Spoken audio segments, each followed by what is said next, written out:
Good evening, folks, and welcome to the third episode of Beer Rating with Sean Connors. Last week we tasted a German beer, Bitburger Premium Pilsner. I gave it a 4. This week we're going to move a little bit west and we're going to try a Belgian beer. This one is Delirium Christmas. I know it's mid-January and this is pretty well a leftover beer. It's a Belgium strong beer, and Belgium, much like Germany, they're known for their beers. Right off the get-go, like I said, this is a strong beer. The alcohol content is 10. Now, normally I'm not a big fan of strong beers, but I'm going to try to keep an open mind here and see how we make out. This beer is a little different than most, as you can tell just from the appearance alone. It's comes in a porcelain bottle, and it's got a wire little trap over it with a cork, much like you'd find on a bottle of wine. So just bear with me now when we crack this baby open and give it a go. Also, later on in the episode, we're going to talk a bit about the can versus bottle. When you're talking about taking beer home, is a bottle better or a can better? If you're like me, you might be a little bit surprised. All right, so we'll crack this open. We'll try to crack it open. There we go. As you can see, it's if nothing else, it's a nice little bottle. Like I said, I'm not a big fan of strong beers. Open mind, and we'll see how we go.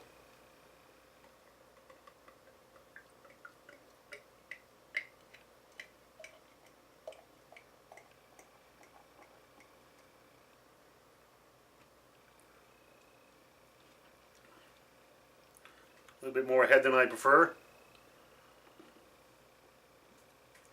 Belgian beers in general, they're known for a little bit more head than you get in regular beer. Obviously not this much, I didn't pour it properly. So we'll let that settle for a second and we'll just talk a little bit about the beer. Delirium, as I said, it's a brand of beer. It's Belgium. It's from a brewery in East Flanders in Belgium.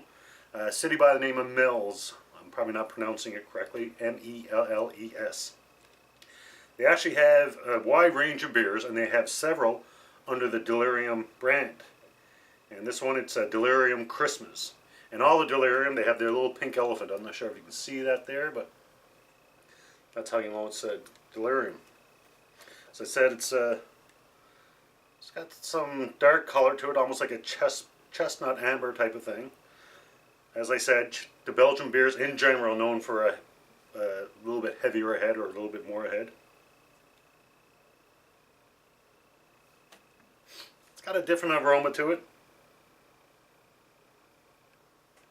A little bit spicy. A little bit fruity.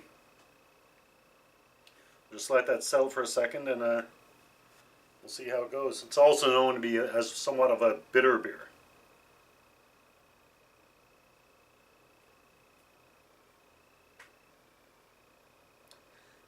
It's an ale. Most, not all, but Belgium is pretty well known for their ales more than lagers. And as we said before, ales pretty well normally have a lot more flavor as compared to a lager. And this definitely, just from the aroma itself, I think there's going to be quite a bit of flavor to it.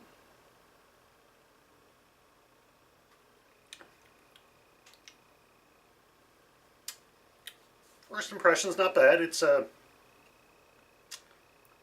little bit spicy, a little bit fruity, but it is a Christmas beer after all, so, not a lot of breweries do Christmas beers, but winter beers or Christmas beers, ales specifically, they're known more fruity, spicy. To be totally honest, like I said, I'm not a fan of strong beers, but it's not too bad. Well, keep sipping at it and see how it goes. It's pretty well better than I expected. But like I said, I'm trying to keep an open mind here. But it's definitely, as a strong beer, it's 10% alcohol. You can obviously get beers a lot stronger than that, but the average beer you're talking about, 4.5, 5.5. So it's actually quite a bit stronger than what we've already tasted, the Wexford Wheat and the Bitburger last week. I think they were 4.5 and 5.0, somewhere along that range. It might have been 5.5, but no higher than that.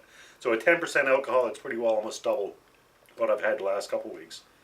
As I said, though, you can get a lot more bigger beers than that.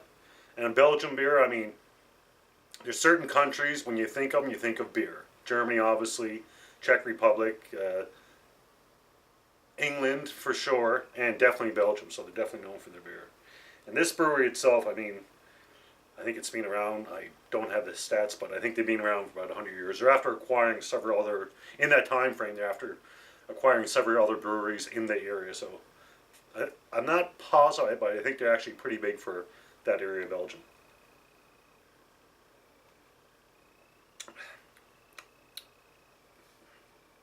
It's definitely fruity, a little bit spicy. And being a strong beer, you can definitely taste the alcohol on it. A lot of beers, you don't really taste the alcohol, but at 10%, it's actually got a little bit of a bite to it, so you can definitely taste the alcohol. All right, so we're gonna finish that up, but I just want to talk for a couple minutes about the cans versus bottles. Obviously, if you get beer, you want to take it home unless you're buying a growler, which is a little bit different, but normally your beer is going to be coming in a can or a bottle. So, some people say cans are better, other ones say bottles are better. When it comes right down to it, it's more or less personal preference, or what you're used to. For myself, growing up here in Newfoundland, I mean, I don't really remember even seeing many cans. It was mostly always bottles.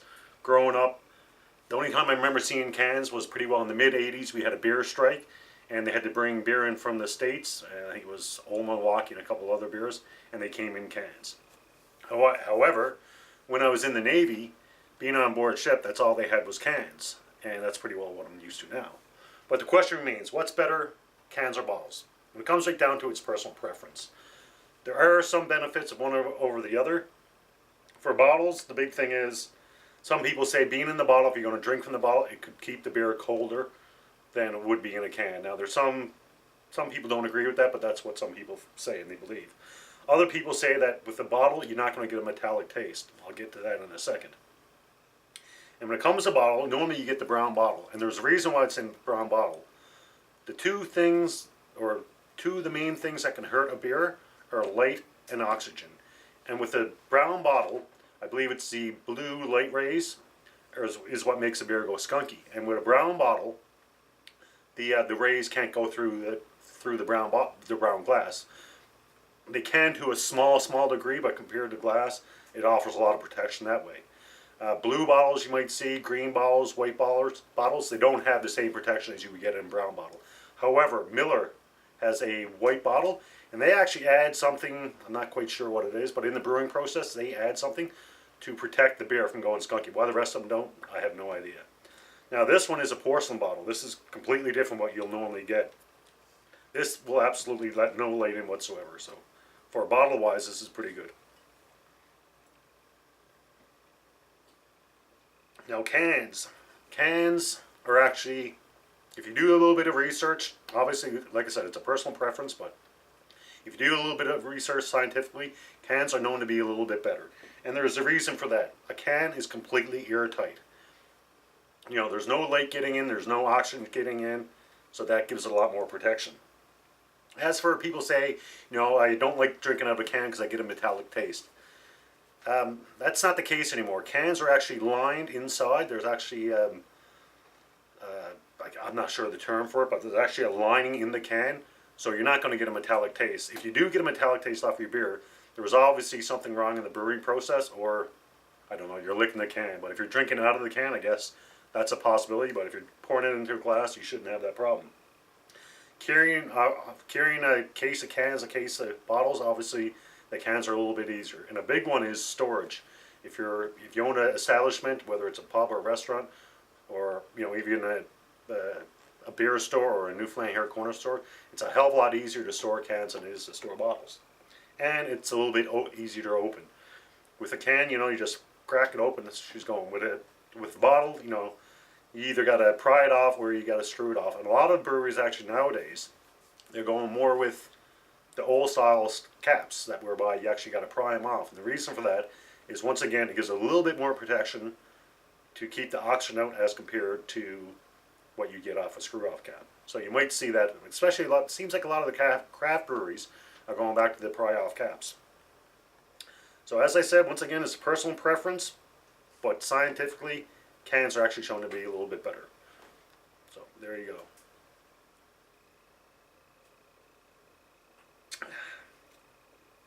I'm actually pretty impressed with this. Like I said, for a strong beer, it's definitely not one of my favorites. I'm trying to acquire a taste for different beers, and this isn't bad for a strong beer.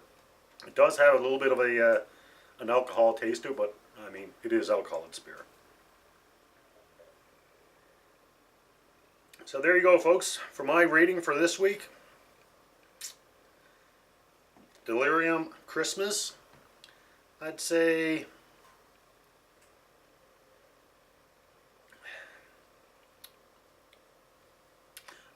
between a 3 and a 3.5. I'll give it the benefit of the doubt and I'll go 3.5. It is a decent beer. It's a good beer.